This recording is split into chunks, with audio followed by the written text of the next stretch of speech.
Welcome everybody. I will do it in English, yes. I'm Joran Wijngaarden. I'm the founder of Dealroom. I'm gonna give a presentation showing some data. I see it's a nice intimate group, so we can, I think, keep it also a little bit interactive. I'm gonna give like 15-minute presentation, and then afterwards we can go into the Q&A. Does that sound good? Yeah. Yep. Cool. So snapshot of the Amsterdam tech ecosystem. I'm gonna rush over this slide because otherwise I'm gonna give away all the goodies in this report. And just start with some nice headline figures. So the Amsterdam tech ecosystem hit 100 billion in value. So how is that? How is it measured? That's the enterprise value of all the tech companies that have been founded since 2000.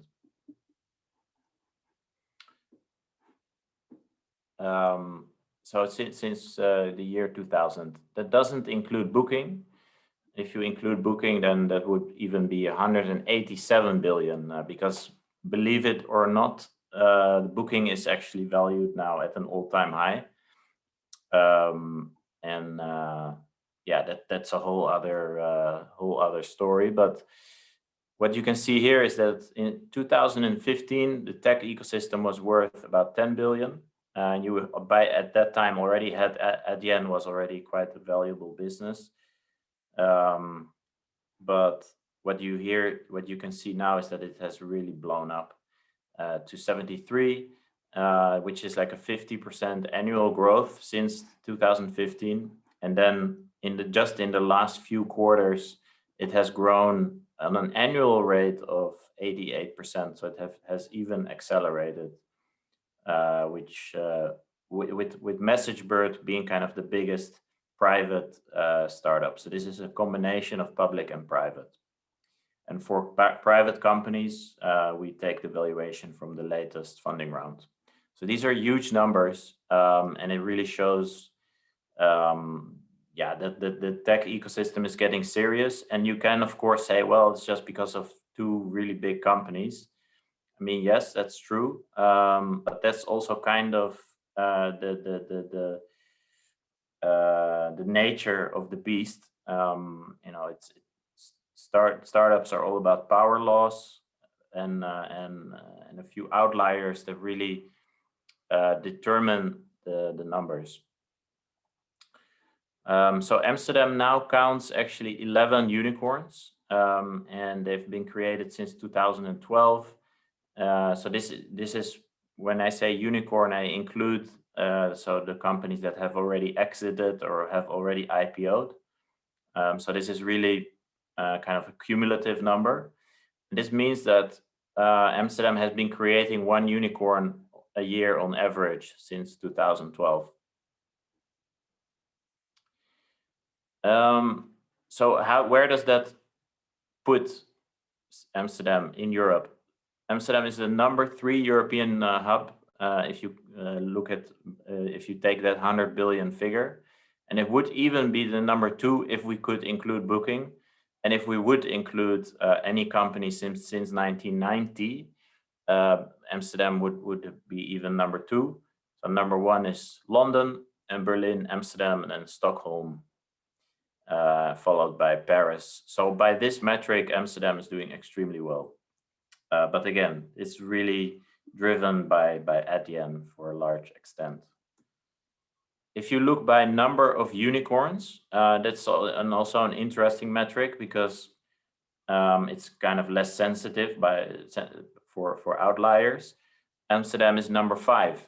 So you have London, then Berlin. London, is miles ahead. Then you get Berlin, Paris, Stockholm, Amsterdam, number 5. Just before Munich and Cambridge. So number 5 spot is still pretty good. But if you look at the number of future unicorns, so this is, we measure this by looking at companies that are valued between $250 million and $1 billion. And because what you see is often once you reach 250 million valuation, the chance of going to $1 billion is quite high. So we call them potential future unicorns.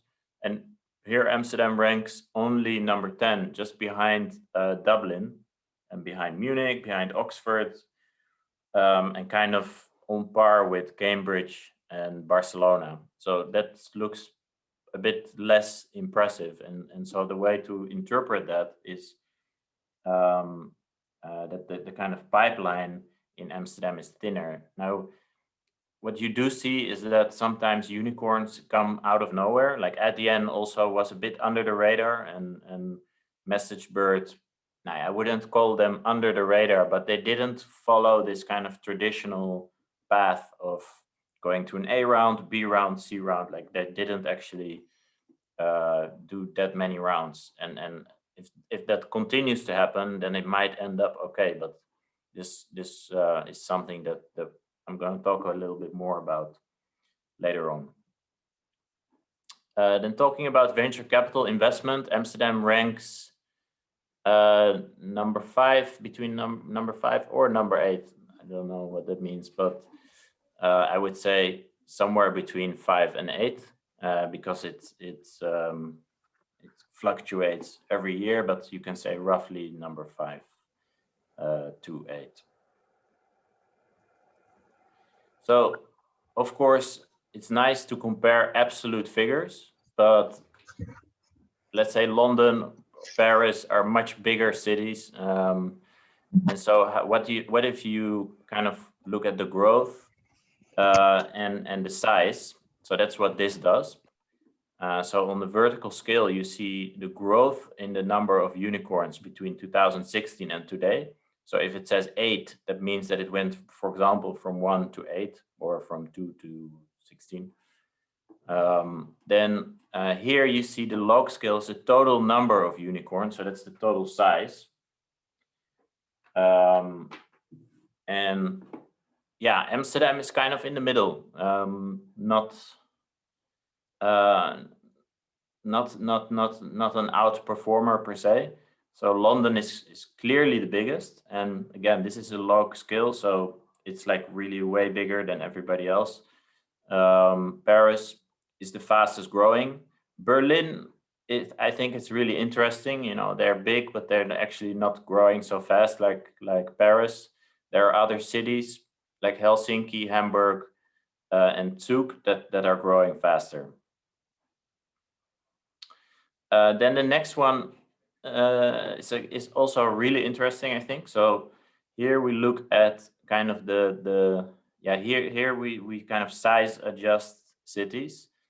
So on the left-hand side, we look at the efficiency. So how much venture capital is invested relative to how many startups are being created, adjusted for the size.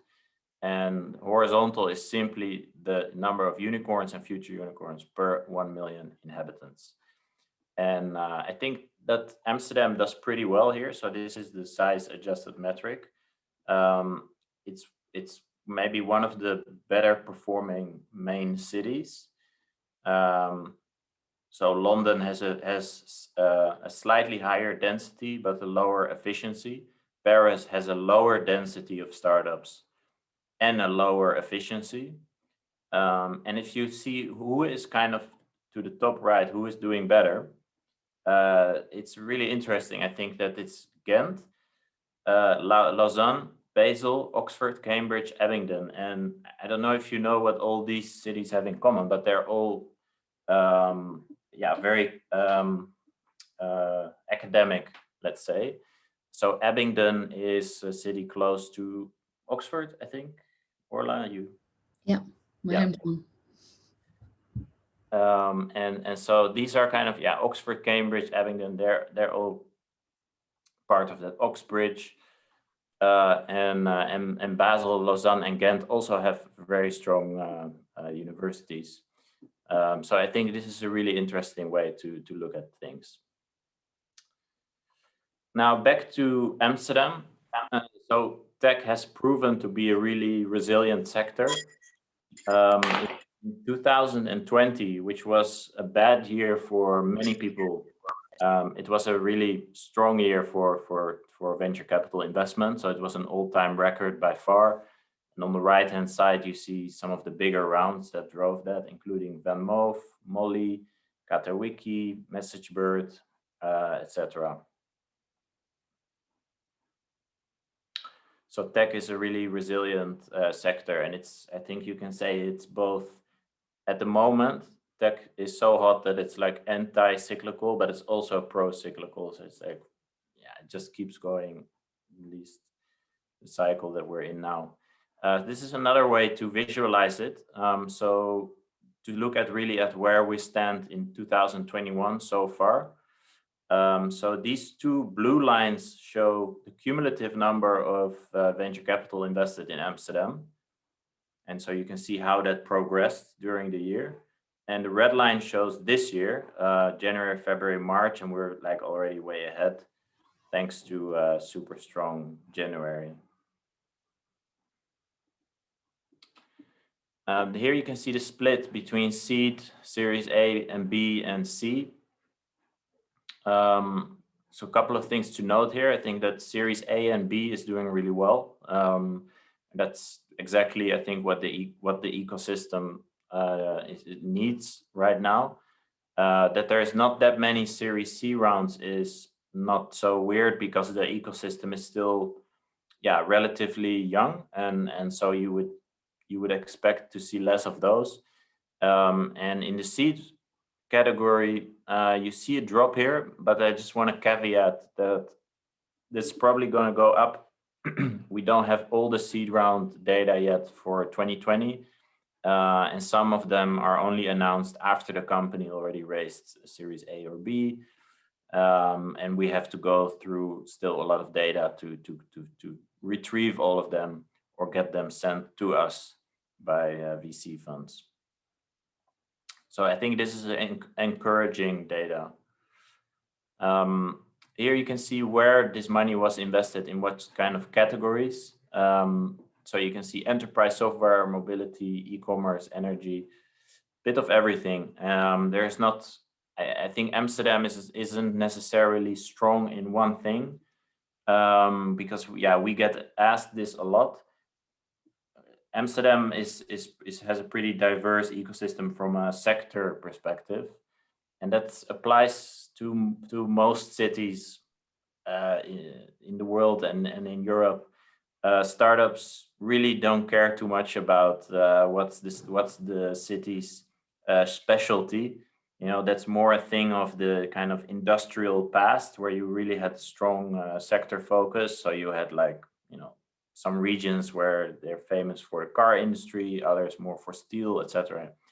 In startup land, that's not super relevant. There are some exceptions. So you do have, for example, in Oxford, Cambridge, and you have a strong deep tech knowledge. So I think in deep tech there are some clusters, but Amsterdam is not one of those, I would say. Also not really a biotech cluster. So then you're left with kind of, yeah, software, B2C, a bit of everything, which is normal. This one is really interesting. I'll spend some time on this. So here you can see where the money that has been invested is coming from. And so these are the years. Then the leftmost bar, so 3549, shows what percentage of capital was coming from domestic VCs, so Dutch VCs. Then you can see how much came from the rest of Europe, but not the Netherlands. Then how much from the US and Canada, Asia, rest of the world. And so what you see is there was actually here first an increase in how much money was coming from domestic VCs. And what we said last year is this. So what we said about 2019 is that there is not that much money coming from the US and Asia, only 12%, whereas in other countries, it's usually more than 50% in other cities, like in Berlin and London, more than 50% of the capital usually comes from the US and Asia. So Amsterdam was much more domestically funded. And in 2020, this completely reversed. But this has to do with a couple of really big rounds. So Picnic, for example, was domestically funded, and that had a heavy impact on 2019. Whereas 2020, you had some other rounds, big rounds, and they were all funded from VCs that didn't come from the Netherlands. So I think that's interesting. So Picnic was a really domestic story, whereas Molly and MessageBird and others all got funding from outside of the Netherlands.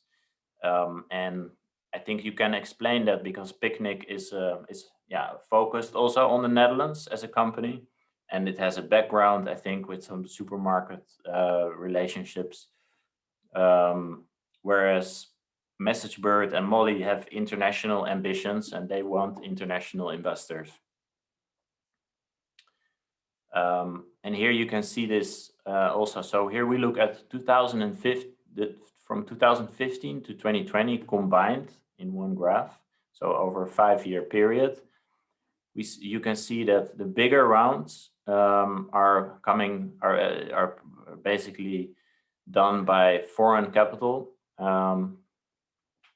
whereas the blue part is done by Dutch VCs. And the reason you have a bit of an increase again for the 100 million plus rounds is all because of Picnic. But it's really interesting that in the 40 to 100 category, this is almost entirely done by foreign VCs. So the same kind of drop-off you see everywhere and is normal. So, people say seed is local, Series A is like regional, and everything above that is global. So that's normal. But that you have almost no capital coming from local VCs already in the 40 to 100 million category is unusual. And also for the 50 to 40, that it's only 27%, that's quite low. So if you look at the VC landscape and the Dutch VC landscape, I mean, it's very diverse, but there are still only very few kind of top tier VCs. And what we call top tier VC is a VC that has invested in some notable startups or preferably unicorns, and you just don't see too much of that. And I think that's maybe not so good for the ecosystem. So Prime Ventures invested in Takeaway early on, so that's good. But Adyen and other successes, they've been kind of the Dutch VCs have missed the boat a little bit there. What you want to see is what you have seen, for example, in Berlin, is that the local VCs were early investors in the big successes, and because of that, they were able to raise bigger funds. And then you get this kind of positive flywheel effect on the VC side, and the Netherlands hasn't really seen that yet. Of course, Incaf has raised a huge fund from the pension, I think ABP, or so they're kind of the exception. But there are rumors that there are a lot of bigger Dutch VC funds going to be announced soon. So we will wait for that. And there are also some successful entrepreneurs that have moved back to the Netherlands, and they created this founder exchange, and that's I think also a really interesting development. And we're hearing that also happening in France and other places, is that people are kind of coming back to their home country. They're remigrating, and they want to kind of support their home ecosystem, let's say. And I think that would be a really good thing. What all the data that I'm using here in this report is sourced from the Dealroom database, but also the Amsterdam startup map, which we have done together with Startup Amsterdam. including Alexandra and Joel. I see a couple of people, Bas. So I wanted to highlight that this data has been really growing a lot, which is fantastic. We launched the database in 2015 with less than less than 500 startups. And we're now over 6,000, so it's a 13 times increase, which is basically better coverage, and also new startups having been created in those 5-6 years. So anyone on this presentation who is a startup or a VC, you should really get your profile up on the map and make sure it's updated. This is an example profile of 3D hubs.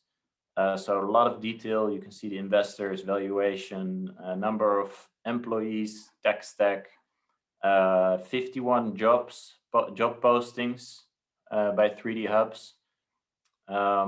So really a lot of interesting data, and you can therefore also use it to attract talent.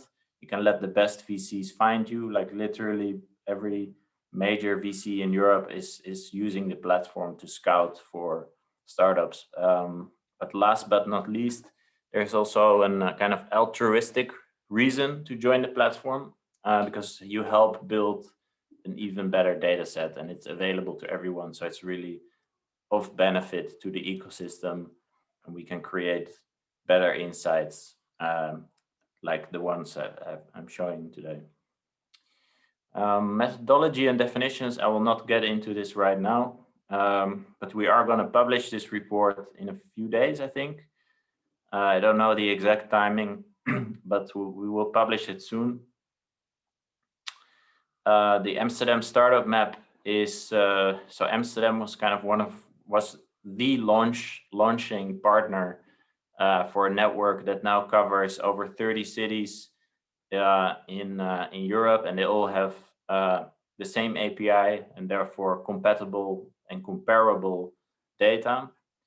So that's really interesting.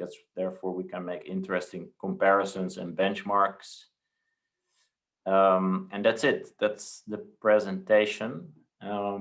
So I think we can go over to the Q&A. Thank you. And I see some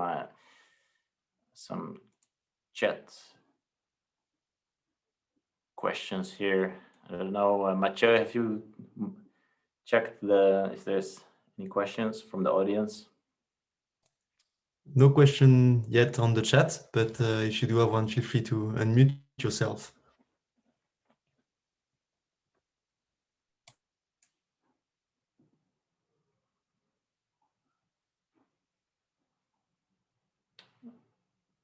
Okay, yeah, this.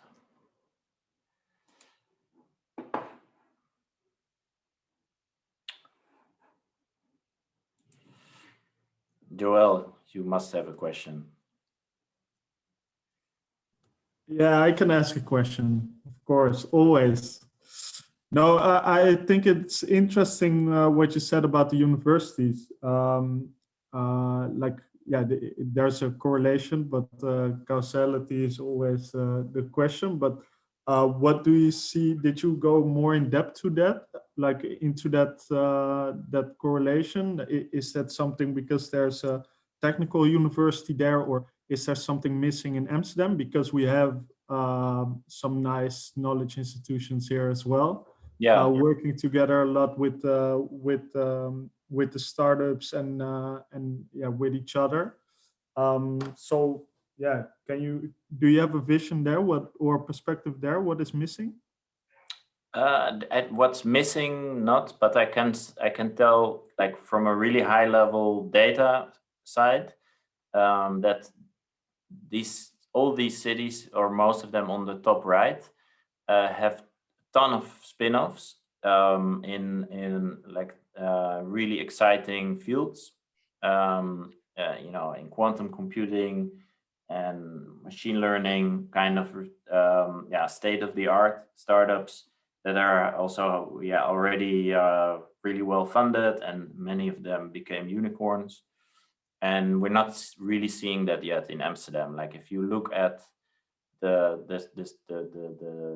startups that came out of Amsterdam, they're much more kind of business oriented and either B2B, B2C startups. So that's what I can say about it. I also have a question. I'm Samra, also from Startup Amsterdam, and not as long as Joël is at Startup, but a newbie. I have a question, and you were telling about the international funding versus the national funding, so the domestic funding. Does that mean that, can we draw the conclusion that that the Dutch VCs will invest more on domestic companies such as Picnic than the global ones, or is that not the case? Why is it that they do that? Do you know that, or?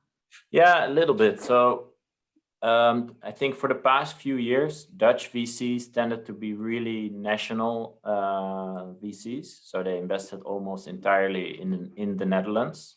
Mm-hmm. Which was different from German and English VCs who invested all over Europe.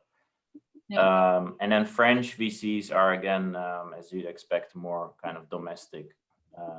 And is that a cultural thing, you think?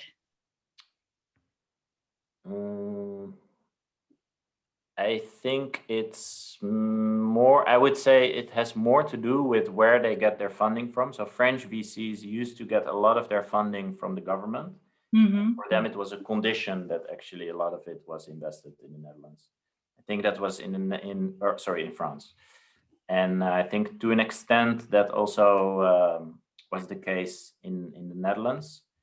But I know that, for example, Peak Capital started to invest more abroad, and I really expect all these investors to become more like pan-European. Also because of the pandemic, it kind of gave it made Europe more kind of connected, I think, from a VC perspective. Yeah. Okay, thank you.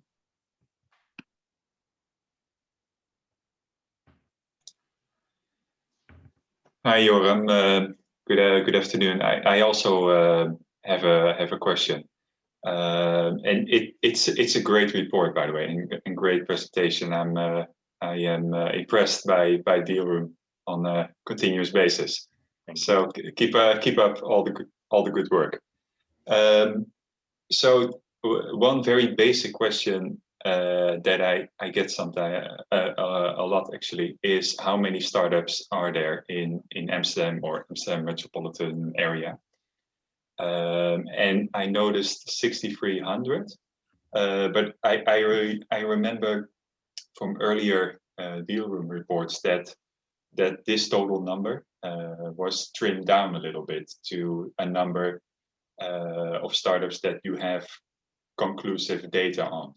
Yes. If I remember correctly. So is that still the case, or do you have a good view on all 6,300, or is there a smaller number that you would say that is your how do you say that? Minimum number of startups that you have good data on. Yeah.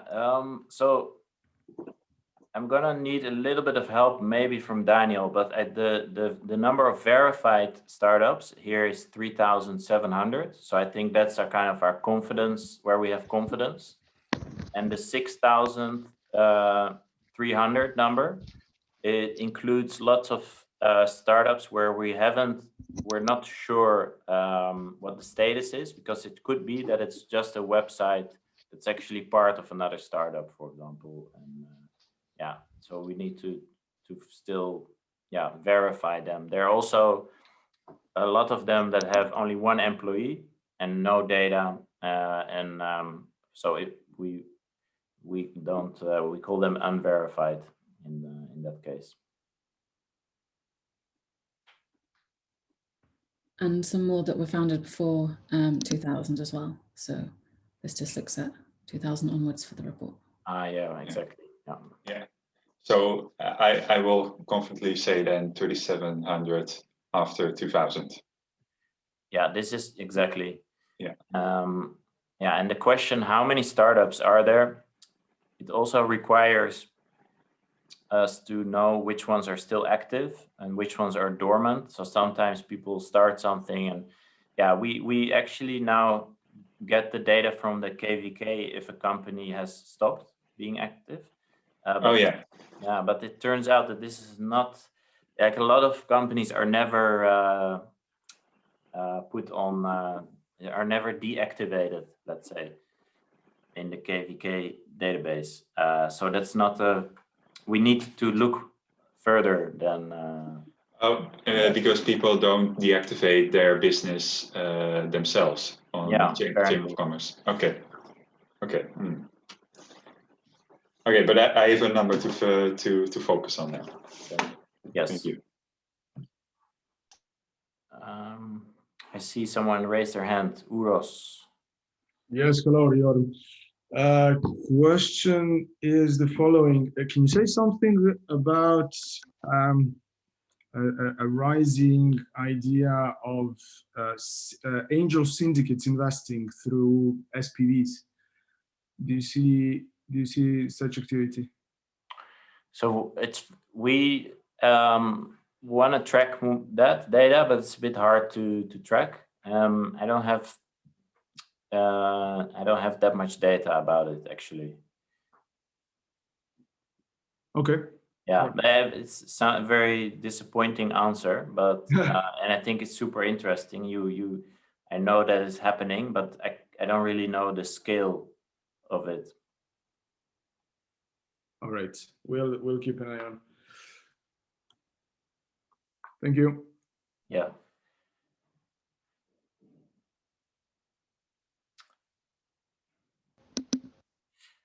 I see Didier also on the call. Long time no see.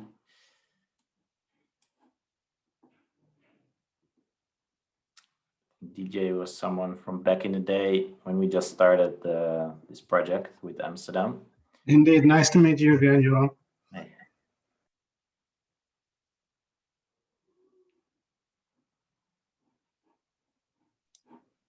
If I can ask another question, Johan, what is the next milestone that you and Dio would like to achieve? Yeah, we really want to achieve great. Thank you for asking it. So our kind of objective is getting to 100% coverage of the Amsterdam ecosystem, including those syndicates that Uros was mentioning, but also including an exact number of startups for each year, and also knowing for each one if they are active. So it's kind of, yeah, it's going to take us, I think, another 2-3 years to get close to that level where we really know for almost every single startup what the status is, where they come from, where they're going, kind of that we have the journey of each startup mapped, so that we can really compare also different cohorts of startups, see how they graduate, see how they progress, and also have accurate data about how many startups don't succeed, because that's kind of really high on our wish list.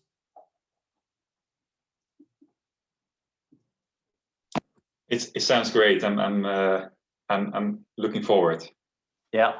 Thank you. So yeah, if there are no other questions, maybe we can just wrap it up. As I said, we're gonna publish it in soon. And if you have any questions at all for us, just reach out. You can chat with us on our website. There's an email address, I think, in the report. Joram, can I jump in with the last question? Yes. You mentioned that several larger funds are being prepared, and it sounded as if they're going to be larger than what we've seen so far. Can you say anything about that? No, I saw some people on Twitter who they're the kind of people that would know, they wouldn't bullshit.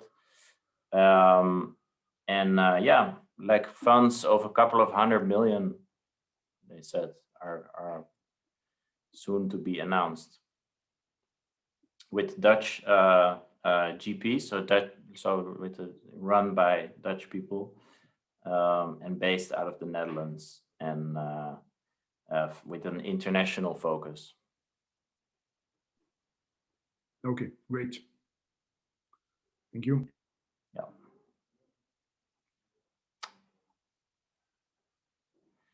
Cool. So thanks everyone for listening. And it's still a nice day outside in Amsterdam, so I hope you can enjoy. And we'll be in touch.